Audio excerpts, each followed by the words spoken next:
Lena ada yang mau disampaikan, mau curhat? Iya. Oh jangan curhat, curhat itu acara di Mama Dede. Ini beda acara ya. Aku mau nanya nih, Stat. Iya, Deda. Kan dalam Islam itu kan peran suami itu sangat penting ya. Tapi kenapa justru ibu yang disebutnya 3 kali dibandingin ayah? Ya, ini kan ada satu pertanyaan dari seorang pemuda kepada Nabi SAW. Man abaru ya Rasulullah. Siapa orang yang pertama kali harus aku perlakukan baik? Ya. Kemudian Rasul menjawab, ibumu. Kemudian siapa lagi? Summaman, ibumu. Kemudian siapa lagi? Ibumu. Lalu siapa lagi ya Rasul? Baru kemudian ayahmu. Nah, 3 kali penyebutan ibu itu bukan berarti satu bentuk perendahan kepada ayah. Ya. Penyebutan 3 kali terhadap ibu ini menunjukkan betapa besarnya peran ibu. Betapa pentingnya peran ibu terhadap anak-anaknya, terhadap harta suaminya, terhadap kehormatan dirinya. Itu pertama. Anak itu tanggung jawab ibu. Karena ibu adalah madrasatul ula. Dia menjadi madrasah untuk pendidikan anak-anaknya. Yang kedua, ibu adalah penjaga harta suaminya, istri. Bagaimana suami bekerja dari pagi, siang, sore, malam, lalu terkadang uangnya dititipkan untuk diolah. Kalau tidak pintar, tidak pandai, tidak amanah, maka uang ini pun akan menguap. Hilang. Ngantuk. Hilang. Habis gitu aja. Habis gitu aja. Oh menguap itu, kirain menguap ngantuk.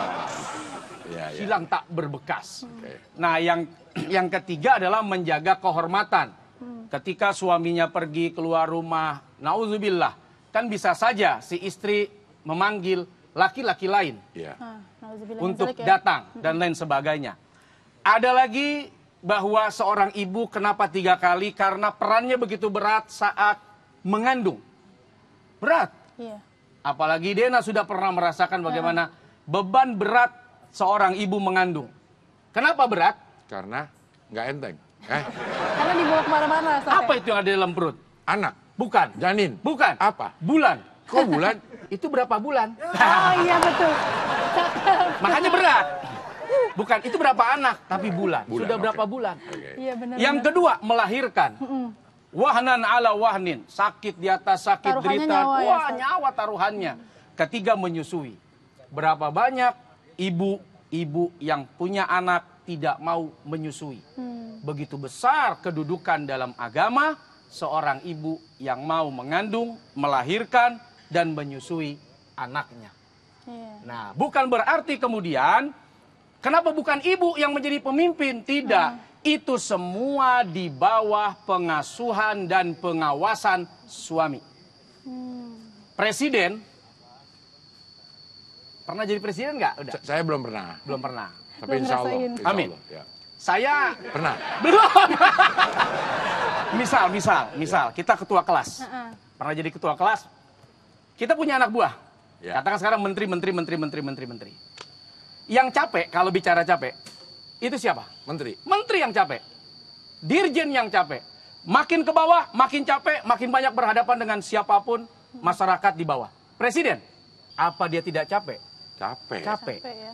Capek mikir, Iya. capek ngawasin, capek memberikan strategi bagaimana kepada menteri-menterinya. Ah. Tapi kan yang capek menteri, tidak begitu cerita pemimpin. Pemimpin tidak harus capek dalam fisik, dia bisa saja capek dalam pikiran.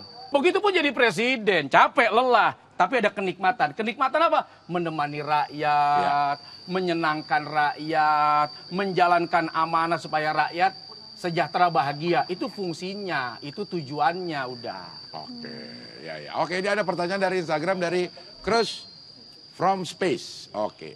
Assalamualaikum Ustadz tetangga. Apa ini tetangga saya yang nanya? saya. Kok Ustadz tetangga? Assalamualaikum Ustadz.